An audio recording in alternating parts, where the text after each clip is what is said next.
তো এখানে কিন্তু টোটাল বাটামের কাজগুলো করা হচ্ছে, দিয়ে এইরকম টাইপের ডিজাইন একটা বানানো হয়েছে। এখানে কিন্তু কাঁচের কাজগুলোকে করা হচ্ছে।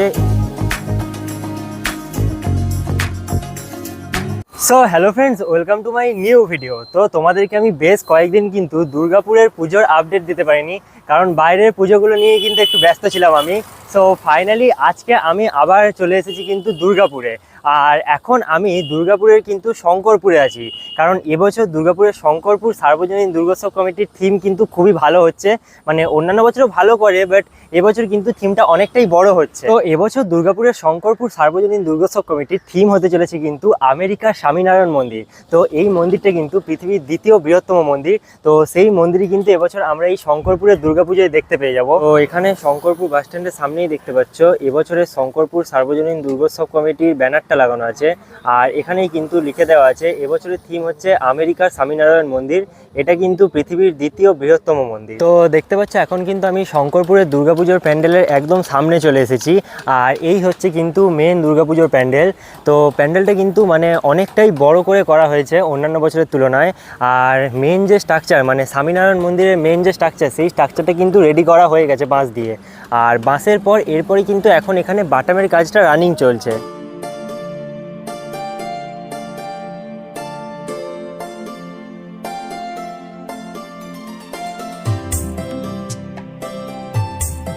তো এখানে প্যান্ডেলের সামনে দেখো, প্যান্ডেলের সামনে কিন্তু এই যে দাদারা এরকম বাটামগুলোকে লাগিয়ে লাগিয়ে এই স্ট্রাকচারগুলোকে বানিয়ে বানিয়ে কিন্তু রাখছে। ওইদিকে দেখো, ওইদিকে কিন্তু স্ট্রাকচারগুলোকে বানানোর কাজ চলছে। আর এরকম স্ট্রাকচার দেখো প্রচুর কিন্তু এরকম পড়ে আছে। আর এগুলো নিয়েই কিন্তু এখন প্যান্ডেলের কাজ চলছে। ওই যে দেখো ওই সাইডে, ওইদিকে কিন্তু এই বাটামের স্ট্রাকচারগুলোকেই লাগানো হচ্ছে এখন।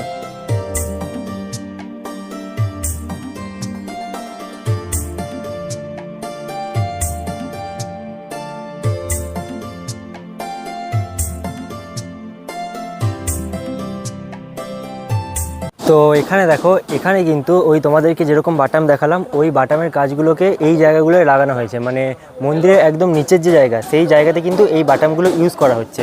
আর উপরে কিন্তু আমি কিছু প্লাইয়ের কাজ দেখতে পাচ্ছি। এই যে দেখো, এই যে কাজটা দেখতে পাচ্ছ, এটা কিন্তু হচ্ছে প্লাইয়ের কাজ। তো এই প্লাইয়ের কাজও আই থিঙ্ক থাকবে। তো এখানে কিন্তু টোটাল বাটামের কাজগুলো করা হচ্ছে। আর তোমাদেরকে যে আমি প্লাইয়ের কাজগুলো দেখালাম, এই যে দেখো এরকম টাইপের প্লাইগুলোকে কেটে কেটে কিন্তু এই যে বাটামের মাঝখানের এই গ্যাপগুলোতে লাগানো হচ্ছে।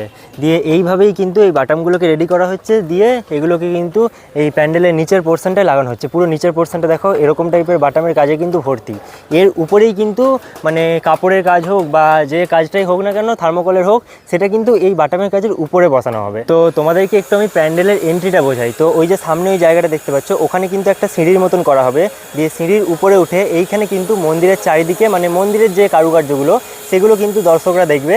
দিয়ে ওই দিক দিয়ে আবার একটা ডাউন হবে, দিয়ে সিঁড়ির মতো নামানো হবে। দিয়ে ওই ভেতর দিকে কিন্তু মেন মণ্ডপ হবে। তো এই সাইড দিক দিয়ে নিয়ে গিয়ে আমি তোমাদেরকে মণ্ডপটা দেখাচ্ছি একবার।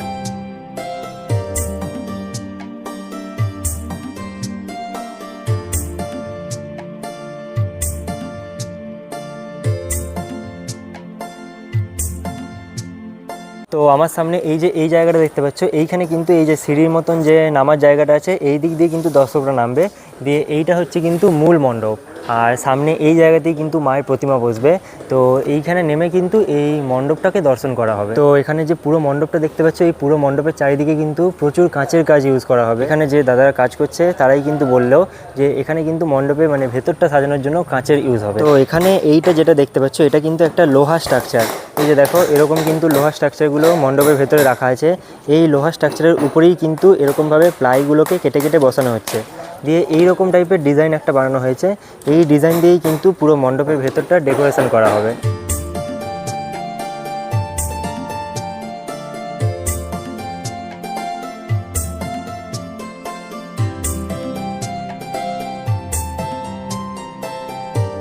তো মণ্ডপ থেকে কিন্তু এখন আমি বাইরের দিকে বেরিয়ে এসেছি। আর এখানে বাইরে দেখো, তোমাদেরকে যে প্লাইবোর্ডগুলো দেখাচ্ছিলাম, ওরকম পাতলা পাতলা প্লাইবোর্ডগুলোকে এরকমভাবে কেটে কেটে দেখো লাল রং করে কিন্তু রোদে শুকোতে দেওয়া হয়েছে।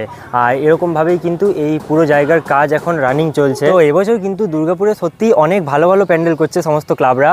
আর তোমরা এই শঙ্করপুরের প্যান্ডেলটাও কিন্তু পুজোর সময় দেখতে অবশ্যই আসবে। মানে যদি এই প্যান্ডেলটা তোমাদের প্ল্যানের মধ্যে ইনক্লুড না থাকে, এইটাকেও কিন্তু ইনক্লুড করে দাও, কারণ এবছর কিন্তু খুবই বড় থিম হচ্ছে এখানে। আর এবছর এখানে এখানে কিন্তু 25তম বর্ষ। তো সেই 25তম বর্ষ উপলক্ষে এই বড় থিমটা এবছর এখানে হতে চলেছে। তো আমার সামনে এখানে দেখতে পাচ্ছ এইখানে কিন্তু কাঁচের কাজগুলোকে করা হচ্ছে। এই যে দেখো বাটামের ওপর কিন্তু এই কাঁচগুলোকে বসানো হচ্ছে, মানে যে প্লাইবোর্ডটা তোমাদেরকে দেখালাম ওই প্লাইবোর্ডের উপরেই কিন্তু কাঁচের কাজগুলোকে লাগানো হচ্ছে, দিয়ে এমনিভাবে কিন্তু স্ট্রাকচারগুলোকে রেডি করা হচ্ছে।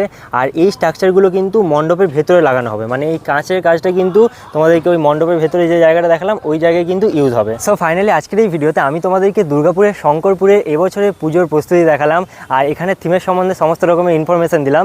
তো আজকের ভিডিওটা তোমাদের কেমন লাগলো সেটা আমাকে নিচে কমেন্ট বক্সে অবশ্যই জানাবে। আর এরকমই বিভিন্ন জায়গার বেস্ট দুর্গাপুজোর প্যান্ডেল দেখার জন্য এই চ্যানেলটা তোমরা সাবস্ক্রাইব করতে পারো। তো আজকের এই ভিডিওটা এখানেই শেষ করছি, দেখা হবে খুব তাড়াতাড়ি পরে কোনো একটা নতুন দুর্গাপুজোর ভিডিওর সাথে।